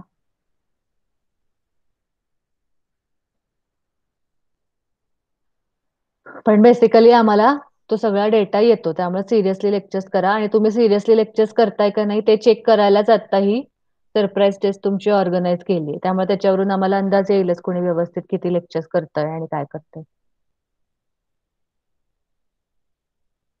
Hello ma'am. हा बोल ना. मॅम पण वेबसाईट वरती आहे. मॅम नेटचा प्रॉब्लेम आहे आमच्याकडे. हो, तेच सांगते की ज्याला कोणाला खूपच प्रॉब्लेम असेल, सारखं त्याचं येतंय जातंय असं होत असेल, तर त्यांनी सांगा तसं की त्या दिवशी त्याचा प्रॉब्लेम येतोय म्हणून. नेहमीच येतो का दररोज? हा. हो, आमच्याकडे नेटवर्कच वीक आहे. बाहेर बसावं लागतं घराच्या बाहेर. घरामध्ये नेटवर्कच येत नाही. मग कुठे आहे आता? टेरेसवर वगैरे असं नाही बसता येणार का? हा, मग बाहेरच बसून असतो मी. कुठलं आहे तुझं कार्ड? जिओच आहे. जिओलाच रेंज आहे इकडे 4G हा. बाकी कोणाचे आहेत अजून प्रॉब्लेम?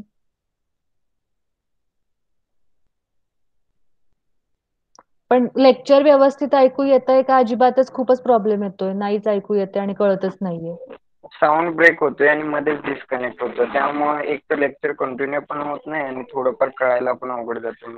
मग ज्यांचं असं होतंय त्यांनी लगेच विचारा त्याच वेळेस. असं म्हणजे डिस्टर्ब होतंय असं समजू नका. सपोज तुमचं लेक्चर ब्रेक झालंय आणि तुम्हाला मधला पार्ट कट झाला असेल, तर लगेच तुम्ही सांगायला पाहिजे आम्हाला की आमचं 5 मिनिटं ब्रेक झालंय, तर परत थोडंसं रिवाइज करा. म्हणजे तुमचं ते बुडणार नाही. मॅम साऊंड पण जात नाही. साऊंड पण ब्रेक होऊन जातो मग. हा ना, मग नाही समजलं एखादा पॉईंट की मॅडम सांगा असं ना खूपदा लगेच. होत. असं किती वेळा तरी जनरल 1 तासाच्या लेक्चर मध्ये किती वेळा होतं? म्हणजे 7 ते 8 वेळा डिस्कनेक्ट खूपदा व्हावं होतं लागतं. एवढा मॅडम. वेळेला? हा, हो मॅडम. आताच बघितलं ना मी 3-4 वेळ डिस्कनेक्ट झालो. हम्म. मग आता तुम्हाला दुसरीकडे कुठली रेंज अवेलेबल नाहीये का कुठला? नाही आहे. दुसऱ्या सिमला कोणतं जास्त रेंज नाही आहे इकडे.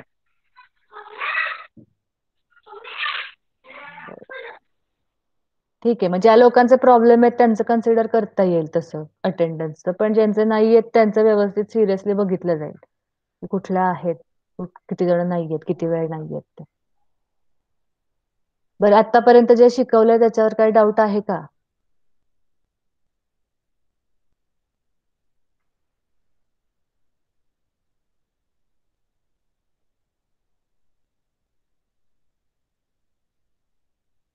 आहे का?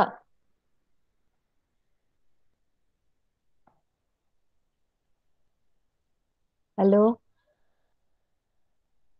नाहीये मॅम काही प्रॉब्लेम. बरं, आता पुढचं घ्यायचंय का तुम्हाला अभ्यास करायचा आहे? एक्झाम कुठे आहे पण मॅम? वेबसाईट वरती आहे की? तुम्हाला लिंक पाठवले जाईल. लिंक पाठवले की त्याच्यावर तुम्हाला आपले गुगल फॉर्म्स कसे असतात तसे गुगल फॉर्म्स तुम्हाला येतील आणि ते भरून तुम्हाला पाठवायचे. तुमचा UID रेडी ठेवा. तुम्हाला 10-10 मिनिटं आहेत फक्त प्रत्येक पेपरला आय थिंक, है ना? त्यामुळे तुमचं नाव तुम्हाला टाकायचं आणि UID नंबर टाकायचा. त्यामुळे प्रत्येकाने तुमचा UID नंबर रेडी ठेवा. म्हणजे तो शोधण्यात आणि तो हे करण्यात 10 मिनिटात तो सगळा त्याच्यातच जायचा वेळ UID टाकायला. त्यामुळे आता मी तुम्हाला 5 मिनिटं लवकर सोडते, तर तुमचं ते UID वगैरे सगळं शोधून एक नोटच करून ठेवा की तो कॉपी पेस्ट लगेच तुम्हाला त्या गुगल फॉर्म मध्ये करता येईल आणि लगेच तुम्ही तुमचे आन्सर्स मग सबमिट करू शकता. ठीक आहे? 10च आहेत क्वेश्चन्स, त्यामुळे काही प्रॉब्लेम येणार नाही. तुम्हाला तुमचं नाव, UID ते 10 क्वेश्चन्स तुम्हाला सगळ्यांनी गुगल फॉर्म्स भरलेले आहेत आता तुमच्या ह्याच्यासाठी सेम तसंच. आणि सगळे जे आहेत तुमचे आन्सर्स ते भरायचे, नंतर सबमिट करून टाकायचं. एवढंच करायचंय फक्त. मार्क्स कधी कळणार? लगेच कळणार की नंतर? नंतर कळतील आय थिंक, लगेच नाही माहित नाही म्हणजे सिस्टीम काय आहे त्यांची एक्झाम सेक्शनची. कळतील पण लगेच. सोपेच आहेत 10, त्यामुळे नंतर पण आपण डिस्कस करू शकतो आन्सर्स त्याचे लगेच उद्याच्या लेक्चरला. अजून काय कोणाला डाऊट आहे का? आणि तुमची ISC जी आहे ती सेकंड वीक ऑफ सप्टेंबर ती होणारच आहे.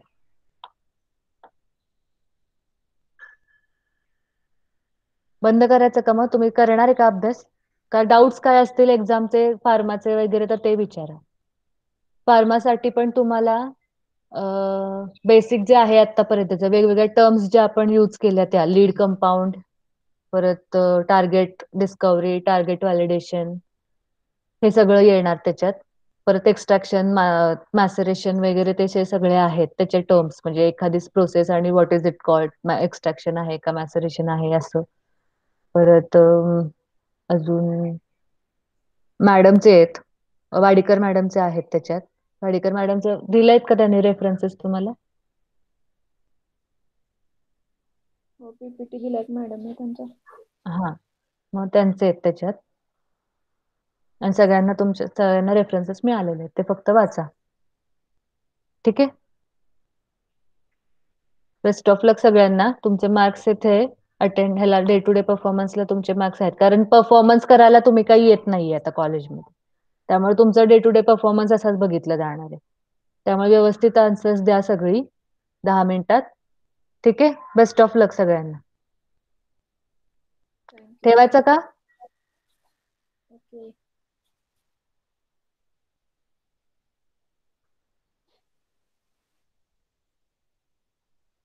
बंद करा. लिव्ह केलं तरी चालेल सगळ्यांना.